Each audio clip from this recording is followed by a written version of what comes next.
আমরা সবাই জানি যে আপনাদের মতো করেই কিন্তু আপনাদের খবর দেখেই কিন্তু আমরা জানতে পেরেছি যে এই সমস্যাগুলো হচ্ছিল এবং সেটা সেই পরিপ্রেক্ষিতে কিন্তু আমরা যোগাযোগ করেছি এবং থ্যাঙ্কফুলি ওনাদেরকে আমরা বোঝাতে পেরেছি এবং সেই কাজটা আপনাদের করাতে পেরেছি যে পেমেন্ট ওনারা শুরু করতে পেরেছে।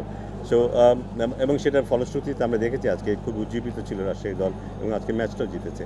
সো আশা করবো যে এই ধারাবাহিকতা তারা বজায় রাখবে, তারা তাদের দায়িত্ব সম্পর্কে সচেতন হবে এবং যেসব ব্যাপারগুলো আছে পেমেন্টের ক্ষেত্রে সেগুলো তারা মেনে চলবে। যখন পেমেন্টগুলো হবে না আমাদের কানে সেটা আসবে, এটা স্বাভাবিক।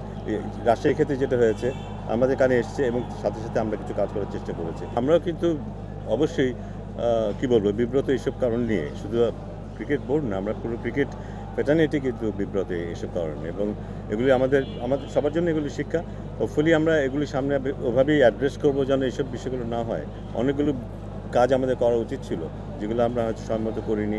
অবশ্যই এটাও ফ্যাক্ট যে এবার একটা বিশেষ সময় আমরা অনেক চাপে ছিলাম অনেক ব্যাপারেই এবং অনেক ব্যাপারে হয়তো আমরা যেসব নিয়মকানুনগুলো ফলো করার প্রয়োজন ছিল সবসময় সেগুলো আমরা অনুসরণ করতে পারিনি। বাট এগুলি আমাদের জন্য লেসেন্স এবং এগুলো আমরা নিশ্চয়ই ভবিষ্যতে এগুলো কাজে লাগবে। আমাদের এক্সপেকটেশন তেমনই ছিল এবং আমরা আশা করেছিলাম যে যারা আমাদের সাথে যুক্ত হবেন এই আমাদের জার্নিতে তারাও রেসপন্সিবিলিটি নেবেন এবং অনেক ক্ষেত্রেই হয়তো আমরা সেটা দেখতে পাইনি হয়তো কিছু কিছু ক্ষেত্রে।